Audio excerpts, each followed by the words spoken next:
Welcome to Alan Skorsky Reports. I'm Alan Skorsky. We are coming up on 700 days since the Hamas Muslim Brotherhood slaughtered over 1,200 Israeli citizens and kidnapped over 250 innocent hostages on October 7th of 2023.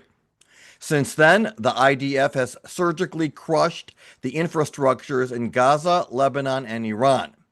The media and so-called humanitarian groups have focused all their attention on Gaza, accusing Israel of war crimes and genocide for allegedly withholding food from Gaza's civilians. In response, the morally bankrupt leaders in Europe, led by France and Britain, followed by Canada, have threatened to recognize Palestine as some sort of punishment against Israel. These leaders claim that only a two-state solution will lead to peace and security. Never mind that the Palestinian Authority has rejected every offer made to them and that Gaza was an independent state. No Palestinian leader is even calling for two states. From the river to the sea opposes two states. There is only one solution. Intifada revolution rejects two states.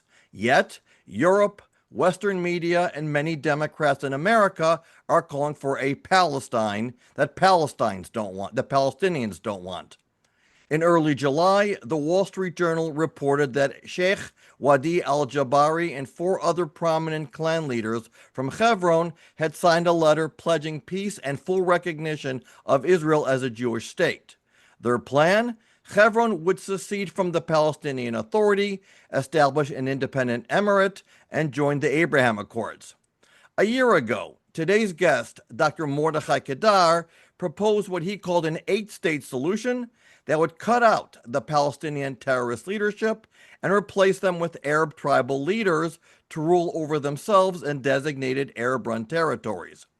Dr. Kedar served for 25 years in the IDF military intelligence, specializing in Syria, Arab political discourse, Arab mass media, Islamic groups, and Israeli Arabs. He is an expert on the Muslim Brotherhood and other Islamist groups and is the vice president of Newsrael, pro-Israeli dynamic feed, a news site about the Middle East, and an app that is highly recommended for all to join. Dr. Kedar, it is an honor to have you, and thank you for joining us today. It's my pleasure and my honor. Thank you so much for having me here. Thank you. Just a little correction. It's not designated areas. It's actually the cities which are populated by Arabs. They will be independent in my plan, and I'm talking about this for at least 25 years, about this opportunity, and recently it started to, take good off. fruit. Right. So here's again, I had a few questions based on that. So in the Sheikh's letter, it wrote that the Emirate of Hebron shall recognize the state of Israel as a nation state of the Jewish people, and the state of Israel shall recognize the Emirate of Hebron as the representative of the Arab residents in the Hebron district. So there are two questions that I have based on this. From their perspective, what weight, if any, does this sheikh and his associates carry in light of the current situation? For example, in the streets of America and Europe, with calls for free Palestine, does anyone expect them to say, okay, well, if the sheikh wants it this way, we're going to stop what we're doing? And then in light of also all the European leaders now calling for Palestine, how does what your plan, which makes sense on paper, and what they're calling for, how does it materialize into anything based on what is happening today, especially following October 7th? Look, it depends on your worldview. If you see the Palestinian Authority and the PLO, which is actually behind it, as the fulfillment of your dream about the Palestinian people, so you will go for a Palestinian state, all the area, which will end up like Syria, because there are many clans there, and they never made one nation. And the problem of Syria and Lebanon and Iraq and Yemen will exactly be the same problem the problems in this state. Not only this, there is a big chance that this Palestinian state will turn into a Hamas Hamas state, either by elections, as already happened in January 2006, or by coup d'etat, as happened in Gaza in June 2007, when Hamas took Gaza over by force. So something which already happened might happen again. So who with the right mind would advocate a Palestinian state which can turn into a Hamas state? But Macron and some Brits and some Canada, they couldn't care less about Israel. Let Israel get wiped out from the map. If they don't care, they want to cater to their own Muslims who want to see Israel goes away. So this is why they advocate the Palestinian state. Those who care for Israel, those and those who understand the nature and the culture of the Arab world know very well that clan states are much more viable and much more prosperous compared to states built on ideologies like socialism, like nationalism, like patriotism, like democracy, which never worked in the Middle East. And you can see the atrocities in Syria, and which is a socialist country, was under Assad. The same with Iraq and all these. While Kuwait and Qatar and the Emirates, 7 Emirates, the United Arab Emirates, and Oman and Bahrain and Saudi Arabia are all successful countries only because they are based on clans and not on the oil, because Dubai has no oil. And Dubai is a paradise, especially compared to Iraq, which has oil, and it's hell on earth. So this is the issue. If you want to establish something viable in the Middle East, it should be based on a clan. Okay, so let's play this out because, again, what I read in the Wall Street Journal, and this is obviously one of the most credible media outlets in America, and that these sheikhs have met with the leaders of the Yesha Council. They've met with ministers in Israel who support this plan. Has there been any proposal or talk? Because obviously I only know what I read here, but has there been any communication between these sheikhs and leaders of these clan countries that you mentioned? Dubai, Kuwait, Oman, Qatar. Well, forget about Qatar for right now because they're the worst of them all. But all these different Emirati states, have they reached out to them and said, listen, when things calm down, we want to follow in your footsteps?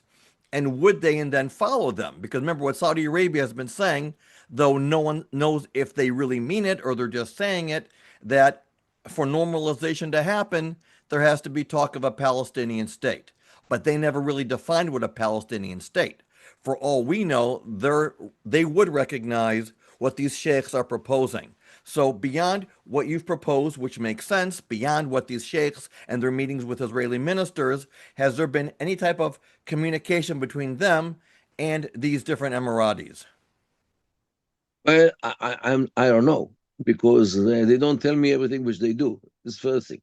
Second thing, the United Arab Emirates, they actually have substitute for Mahmoud Abbas, for Abu Mazen. Right. They are talking about Muhammad Ahlan, a Palestinian politician who ran away from the PLO, and they think that he should replace Mahmoud Abbas when day comes.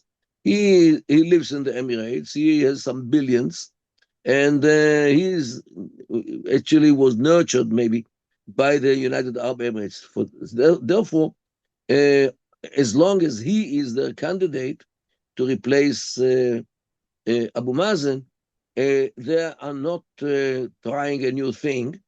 However, his nomination, this Mohammed Ahlan, depends on the mere existence of the Palestinian state or Palestinian Authority. Right. While if the clan system, which I plan, will be on the ground, the PA is dismantled, will be cancelled, because when the Emirates take power, the PA will be dissolved.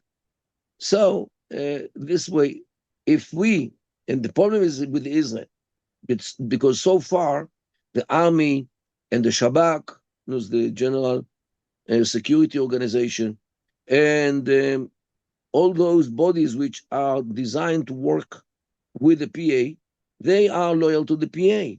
Right. As long as the government doesn't decide to divert its activities from the PA to the clans.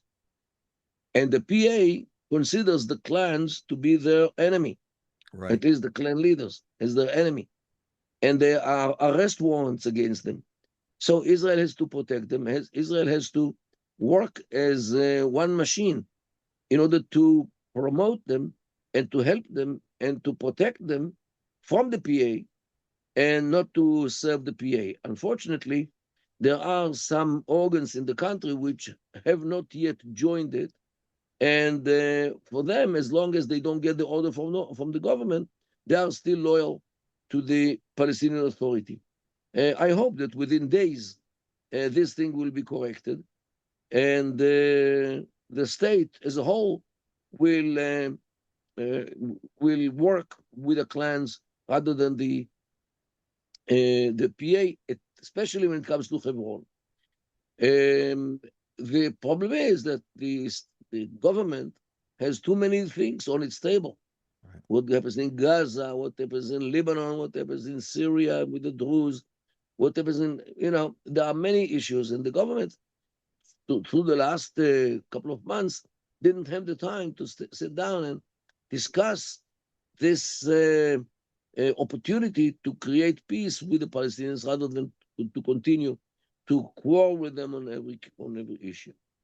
Well, this was part of the foolishness when Joe Biden was president and he was pressing Bibi to already come up with the day after. I'm thinking, okay, Israel's at war right now, and now you're asking for what the day after is. So it was nonsense. But now you bring up another very important point.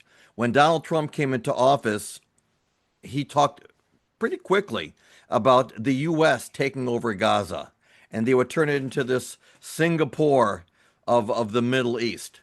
Um, Now it's been reported that he's telling BB, if you want to go in and clean up, we're behind you. At the same time, you've got Europe, you've got Australia and Canada, as you mentioned earlier, who don't care, threatening Israel with withholding shipments of arms and other, punitive things. And so at the end of this, you know, what what is a victory here? Because everything has changed so much between what Trump originally wanted, what Israel's trying to do now, because this idea of trading hostages for terrorists, that deal is off the table now. So now you've got so many different conflicting um, positions being taken. What is a win at this point? The win will be when Israel finishes the war in Gaza with a picture of a winner. Because when Israel is a winner, nobody messes with Israel. However, when Israel has the image of a weak country, so everybody comes with all kinds of demands, and and and nobody really can obey all those demands. So this is why Netanyahu wants to continue the war in order to finish it in the victory, releasing the hostages and get rid of Hamas, which are possibly conflicting objectives, but he tries to get both of them. And if you don't aim high, you never reach anything. Right. Here's another question. We know recently France welcomed Gazans who want to, evacuate and come to and get out of Gaza. He welcomed them to France. I don't know if you saw this on the news. Yeah. One Gazan who got into a prestigious university there was found that she had all kinds of anti-Semitic uh, texts on her social media. So now all of a sudden France is canceling this program and they're throwing her out. And I'm looking at this, I'm thinking, you schmuck, and I'm being nice now. You, Macron, you, France, you've given your country to the Islamists, to the Palestinians who have destroyed your country. You have this idiotic program that you're going to now welcome them into your country when Jordan doesn't want them, Egypt doesn't want them, and now you're shocked because you didn't vet them and you didn't realize that you'd be welcoming people who are anti-Semitic. So nothing that even Europe is proposing is making any sense from them. When I read the Canadian Prime Minister's proposal for recognizing Palestine, so the caption is Canada will recognize Palestine, and then you read it says, well, they're gonna have to become democratic. Release all these things are never going to happen. So I'm thinking, okay, who are you pandering to at this point? So again, it comes back to Europe has destroyed they've destroyed their continent. They're making promises that they really don't mean. They're not helping themselves. They're not helping Israel. They're not even helping the Palestinians. And again, it comes back to where do we go from here? Well, let me recommend a very important book for you. Um, a book written by Douglas Murray, a British writer. And the title of the book is The Strange Death of Europe. Because Western Europe, at least, is dead culturally. These fluctuations in France actually reflect the crisis in these countries. Look, this recognition of Palestine is a result of a report which was written by the French domestic security organization.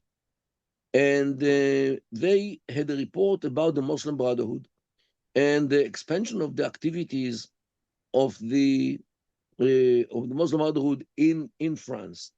And the authors of this report recommend, in the end, to recognize a Palestinian state, explicitly, in order to appease the Islamists. And this is why Macron is leading this movement, because he wants to appease the alligator, hoping that he will be the last one to be devoured. Okay? So we have to pay the price for the fact that they were and still are crazy enough to change the culture of their country from French to something which looks more like Algeria. And this is actually what happens in France. 60 or 70 years ago, people talked about Algeria and southern France until 1962, until they separate. Today, people talk about France as northern Algeria. Okay? Because France became a new Algeria. So now they are, willing to appease all those Islamists who took over large parts of France.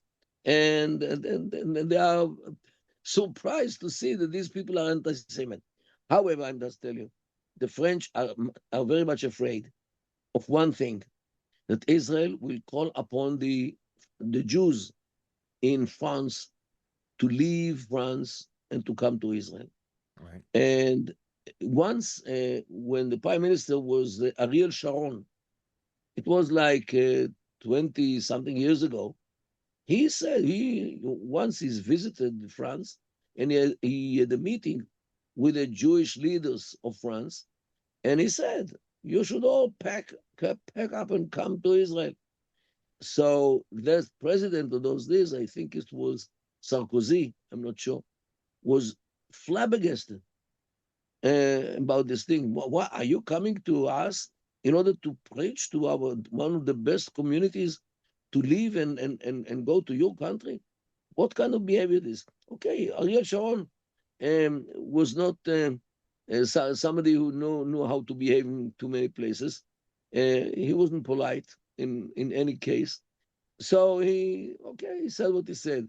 But now, because of this recognition and the anti-Semitism, which is rocketing up in France, if now Netanyahu will come up with a call upon the Jewish communities in France to migrate, no, to come on Aliyah to Israel, I think that the French might, maybe think again about this plan about Palestine, because they will be left with the Islamists if those Jewish communities are leaving France. But in my view, the same thing should be with every community every The hell Jewish with them. Yeah. community. They should all come to Israel, at least as some kind of hope and plan. Now, let me ask you a question. Listen, we all know that Europeans never had a soul, never had a conscience. My parents were both French. They were hidden during the war. My father said he would never forgive the French. And so we all know that the Europeans, they're just coming back to who they are. You are an expert. Are you shocked at what you're seeing happening in America? Look, America goes through at least two processes which are relevant to what we're talking about. One is the fact that America is losing its confidence in its values. To be an American today, at least in some circles, is a shame. Why? You had slaves, and you are oppressing, and all this nonsense of the woke culture. In this woke culture, a state of Israel, a state like Israel, which is based on religion and nationalism, is viewed as something which belongs to the 19th century, if not earlier, because the woke doesn't recognize these things like religion. Excuse me, they they are totally against any restriction put upon the person by religion. And nationalism is Nazism. So the woke culture on one side is a problem. Second thing is migration. Uh, it's migration to study or even to settle in America. America doesn't vet, unfortunately, Right. too many people. And there are enclaves of Islamic radicalism in the States which are flourishing. Dearborn, Michigan, and other places like in Brooklyn, you can see this, where Muslims feel very comfortable as if they came to not only to settle in America and become Americans, but to change America to Islam. It can take 100 years, 200 years, they don't care. But they came, and there are all kinds of preachers who are recorded saying these things, that they came to America in order to take advantage of the American values and the American opportunities in order to turn America into an Islamic land.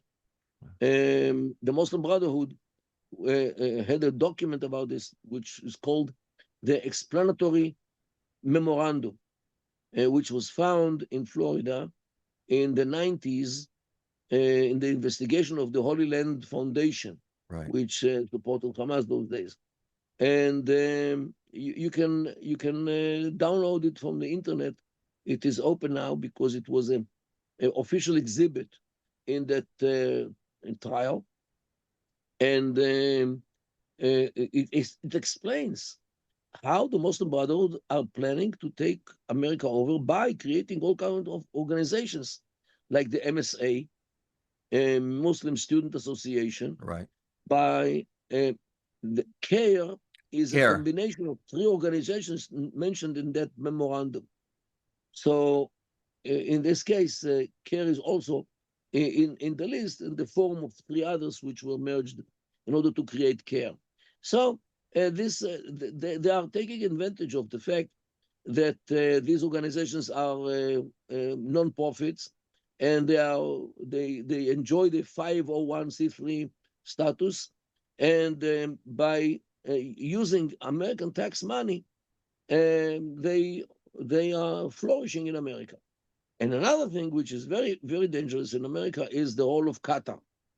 Qatar today is the engine, the financial engine behind everything which leads to Islamism in the world. In the world.